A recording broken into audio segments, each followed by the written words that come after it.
ब्राह्मण होय के ब्रह्म न जाने, घर माया प्रतिग्रह ठाने।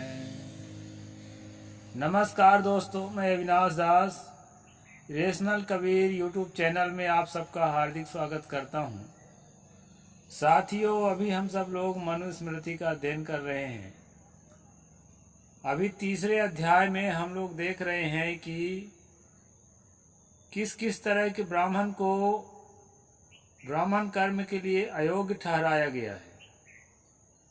जो वास्तुशास्त्र का काम करने वाला है, जो राशि देखने वाला है, पत्रा पंचांग का काम करने वाला, लगन मुहूर्त का काम करने वाला, आप लोग सोचेंगे कि यही तो ब्राह्मण का काम है। लेकिन मनुस्मृति में इस तरह से काम करने वाले ब्राह्मण को भोजन कराने में उसका पुण्य नहीं मिलेगा। इस तरह की बात कल हमने पढ़ा था। शूद्र को पढ़ाने वाला, शूद्र से पढ़ने वाला, वेतन लेकर पढ़ाने वाला, फीस देकर पढ़ने वाला, बहुत सारे ब्राह्मणों को यहाँ हमने कल पढ़ा था कि ये जो है ब्राह्मण कर्म के लिए अयोग्य माना जाएगा। और आगे चलते हैं दोस्तों। बहुत सारी चीज़ें हैं ब्राह्मण के लिए, क्या अयोग्य है, क्या अयोग्य नहीं है। मृगी रोग, कुष्ठ रोग इत्यादि बहुत सारी बातें हैं। तो हम थोड़ा आगे बढ़ते हैं, क्योंकि ये एक ही प्रकार का विषय है पूरा और बहुत लंबा है दोस्तों। इसलिए मैं सोचता हूँ कि एक आध पृष्ठ आगे बढ़ जाएं। वैसे तो काम की ही बातें हैं इधर भी। एक चीज आप बता देता हूं दोस्तों, परिवृत्ति और परिवेदता क्या चीज है, इसको हम समझ लें, क्योंकि ये शब्द आगे अध्यायों में आएगा तो समझने में दिक्कत होगा। इसलिए इसको बता देता हूं। यहाँ पर है वर्णन, 170 नंबर श्लोक है। ब्रह्म अव्रतैर्द्विजैर्भुक्तं परिवेत्रादिजस्तथा अपांगतैर्वदन्यैस्तत्वे रक्षांसि भुंजते। ब्रह्मचर्य से हीन और परिवेता तथा जितने अपांगते ब्राह्मण हैं उनका किया हुआ भोजन राक्षस के पेट में चला जाता है। यहाँ जो है अपांगते ब्राह्मण आया है दोस्तों। इसको आज के भाषा में ब्राह्मण समाज में पंक्ति दूषित ब्राह्मण भी कहते हैं।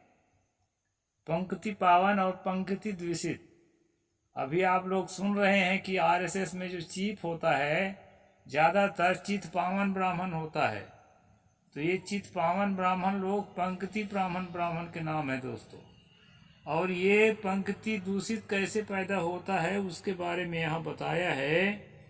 दाराग्निहोत्र संयोगम कुर्ते योग्रजे स्थित परिवेत्ता सा विज्ञेय परिवृत्ति पूर्वजः।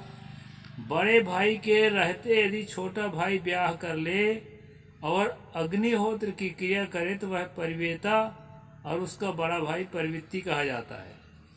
यानी पहले बड़े भाई पहले जन्मा है तो उसका विवाह पहले होना चाहिए।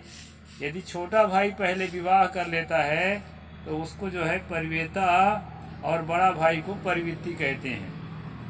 और ये लोग जो हैं अब पंक्ति दूषित हो गए, पंक्ति पावन नहीं रह गए। इस प्रकार ये परिवेता परिवृत्ति है दोस्तों। आगे आएगा तो समझने में सरलता होगी।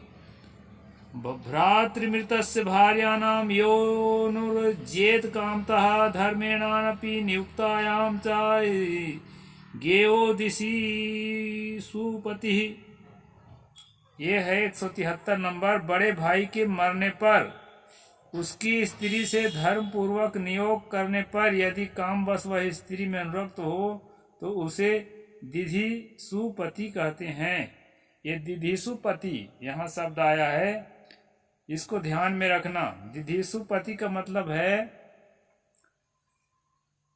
मनुस्मृति के अनुसार यदि कोई पुरुष मर जाता है और उसके पति अग्नि में चिता में जलकर सती नहीं होती तो उससे दोस्तों दूसरे पुरुषों के द्वारा नियोग करके, नियोग का मतलब उसके साथ जो है शारीरिक संबंध जोड़ करके संतान उत्पन्न करने को अधिकार दिया गया है। इसको नियोग कहते हैं। जैसे मुसलमानों में हलाला करते हैं, ट्रिपल तलाक के बाद जो है वो पति तब तक उस पत्नी को नहीं स्वीकार करेगा जब तक वो दूसरे पुरुष से शारीरिक संबंध न बना ले, उसको हलाला बोलते हैं। बड़ा घिनौना काम है वो भी। इसी तरह ये नियोग भी घिनौना काम है। हिंदू मुसलमान में ज़्यादा अंतर नहीं है दोस्तों। एक बड़ी बात है कि यहाँ जो है नियोग प्रथा में सुधार हो गया है। इसके लिए मैं प्रशंसा करूँगा हिंदुओं का कि पति के रहते रहते भी अगर पति सक्षम नहीं है बेटी पैदा करने में, तो पत्नी को दूसरे पुरुष को भेज करके उसके पास उससे संतान पैदा करने का विधान रहा। आप महाभारत में पढ़ेंगे तो कुंती के 5 पुत्र जो है ना, पांडु के संतान नहीं है, 5 अलग अलग पुरुषों के संतान है। वो नियोग किया हुआ है। पति जब अयोग्य होता है तो दूसरे पुरुषों से अपने पत्नी को संबंध करा के उससे उत्पन्न करता है पुत्र, तो इसको नियोग कहते हैं दोस्तों। तो यहाँ जो है भाई के मरने पर अगर विधवा पत्नी घर में है भाभी, तो उसको जो है नियोग करके उससे संतान करने का देवर को अधिकार दिया है। लेकिन दोस्तों अगर वो उसको परमानेंट पत्नी के रूप में अगर रखता है, संतान पैदा करके उसको फिर ही नहीं छोड़ता, तो उसको दिधीसु पति कहा है। ये दिधीसु पति, परिवेता, परिवृत्ति, इस प्रकार के जितने ब्राह्मण होंगे उनको पंक्ति दूषित माना गया है इनकी भाषा में। इस प्रकार दोस्तों परदारेषु जायतो द्वयसुता कुंड गोलका पत्यो जीवत कुंड स्मृते भारती गोलका। पर स्त्रियों में कुंड और गोलक नाम के 2 पुत्र उत्पन्न होते हैं। जिसका स्वामी जीता हो उस स्त्री से दूसरे पुरुष से जो पुत्र जन्म ग्रहण करता है उसे कुंड, और पति के मरने पर जो अन्य पुरुष से उत्पन्न होता है उसे गोलक कहते हैं। उस पुत्र को पिंड कहा गया है। जो पति के जीते जी अगर दूसरे से संबंध जुड़वा के नियोग करा के जो बच्चा पैदा किए तो वो पिंड बच्चा है। और पति के मरने के बाद उस पत्नी से अगर नियोग करके संतान पैदा करते हैं तो वो गोलक, उसको गोलक बोलेंगे। इस तरह पिंड और गोलक को भी समझ लेंगे। ये पिंड, गोलक, परिवेता, परिवेती, जितनी बातें मैं बता रहा हूँ ये सब जो है पंक्ति दूषित ब्राह्मणों का जो है कतार है। इसको आप समझ लीजिए। अब इन दोनों में अंतर क्या है उसको भी आगे मैं बताऊंगा।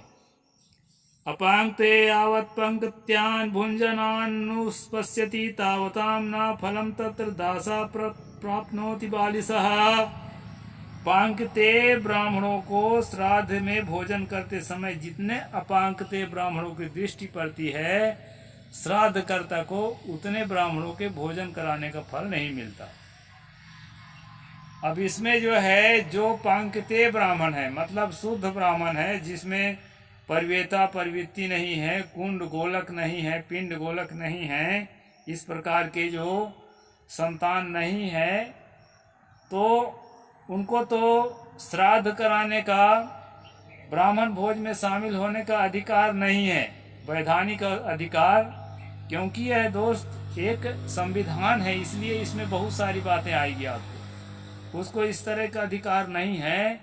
और यदि खुदा न खास्ता वो उसी रास्ते से निकलता हुआ हो जिधर ब्राह्मण को भोजन कराया जाता हो, भोजन करते समय अगर इस तरह से ब्राह्मण पर, उन भोजन करने वाले ब्राह्मणों की दृष्टि पड़ जाए, नजर पड़ जाए, तो भोजन जो देने वाला आदमी है, जो यजमान है, कोई भी ओबीसी, आजकल ओबीसी ज़्यादा यजमानगिरी करते हैं, उस समय ओबीसी को अधिकार नहीं था, तो क्षत्रिय और वैश्य ये 2 जो है भोजन कराते थे, श्राद्ध कराते थे। तो दोस्तों श्राद्ध करते समय अगर उसकी दृष्टि पड़ गई तो दृष्टि पड़ जाने मात्र से उस यजमान को उस ब्राह्मण भोज का पुण्य नहीं मिलेगा। अब आप लोगों को मैं ये बता देना चाहता हूँ, जो लोग कहते हैं कि ब्राह्मण लोग बहुते बदमाश होते हैं और सारा अंधविश्वास लोगों के दिमाग में थोप देते हैं, ऊंच नीच, छुआछूत, जाति पाति। लेकिन दोस्तों अगर मनुस्मृति को पढ़ेंगे तो आपको लगेगा कि जितना दूसरे के दिमाग में अंधविश्वास थोपे हैं उससे कहीं ज़्यादा वो अपने ही लोगों के, अपने ही नाती पोता, अपने ही पीढ़ी के दिमाग में अंधविश्वास थोप रखे हैं।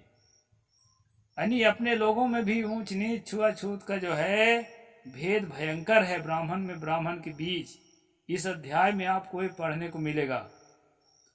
और कितना वो है देखिए, वीक्षांधो नवते काणः षष्ठे स्त्री शतस्य तु पाप रोगी सहस्रस्य दातुर्नाशयते फलम। भोजन में यानी श्राद्ध में भोजन करने वाला एक अंधा 100 सद्ब्राह्मणों को, काना 60 ब्राह्मणों को, श्वेत कुष्ठ वाला 100 ब्राह्मणों को और पाप रोगी दाता के 1000 ब्राह्मणों को खिलाने का फल नाश करता है। ये भयंकर बात है दोस्तों। अगर आपके दिल में ना मानव की संवेदना धड़कती होगी तो आपकी रूह कांप जाएगी ऐसी बातों को सुन करके। यहाँ पर कहा है जो अंधा आदमी जिसकी आंखें नहीं हैं उसको अगर देख लिया भोजन करने वाला भोजन करते वक्त, तो उसके जो है दाता के भोजन देने वाले के, यानी कि एक अंधा 90 ब्राह्मणों को भोजन कराया हुआ पुण्य खत्म कर देगा। अगर काना है, एक आंख सही है, उसको देख लिए तो 60 ब्राह्मणों का भोजन कराया हुआ पुण्य खत्म हो जाएगा। और अगर श्वेत कुष्ठ वाला जो लिकोडर्मा होता है, सफ़ेद सफ़ेद चितकबरा, हालांकि वो बड़ा बीमारी नहीं है लेकिन देखने में थोड़ा भद्दा लगता है, उसके लिए कहा है श्वेत कुष्ठ वाले को अगर देख लिए तो 100 ब्राह्मणों का भोजन कराया हुआ पाप जो है नष्ट हो जाएगा। और यदि पाप रोगी को देख लिए, पाप रोगी कहते हैं जो असाध्य रोग हो, जिसमें दवाइयाँ काम ना करती हो। जैसे पहले लेप्रोसी असाध्य रोग था, आजकल कैंसर भी हालांकि अब असाध्य नहीं रह गया है, उसके भी तमाम उपाय खोजे जा चुके हैं। तो इस तरह से जो बीमारियां हैं दोस्तों, जिसकी दवाई करना मुश्किल जाता है, उसको जो है पाप किया हुआ, पूर्व जन्म के पाप किया हुआ का फल है करके उसको जो है पाप रोग बोला जाता है। यहाँ तक विकलांग जो बच्चा पैदा होते हैं उसको भी पूर्व जन्म के पाप का फल मान करके और उसको भी पाप रोगी माना जाता है। ऐसे लोगों को आंख में देख लेने से 1000 ब्राह्मणों के खिलाने का फल नाश होता है। ऐसा यहाँ पर जो है अंधविश्वास लोगों के, हमारे पुरखों के दिमाग में थोपा गया।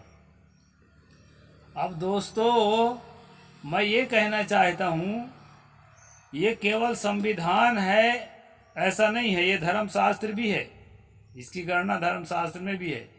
मैं ये पूछना चाहता हूँ कि अगर धर्म ही ये शिक्षा दे रहा है कि अंधा को, काना को, विकलांग को, लेप्रोसी वाला को और आपके लिकोडर्मा वाला को, इस तरह से बीमारियों वाले आदमी को, अंधा को, काना को देख करके हमें उसके ऊपर हमारा दिल पिघलना चाहिए, उसकी मदद करने के हमारे अंदर से एक भाव पैदा होना चाहिए। मानवीय संवेदना मेरे ख्याल से उसको कहा जाता है दोस्तों। यही सदगुरु कबीर साहिब का धर्म है।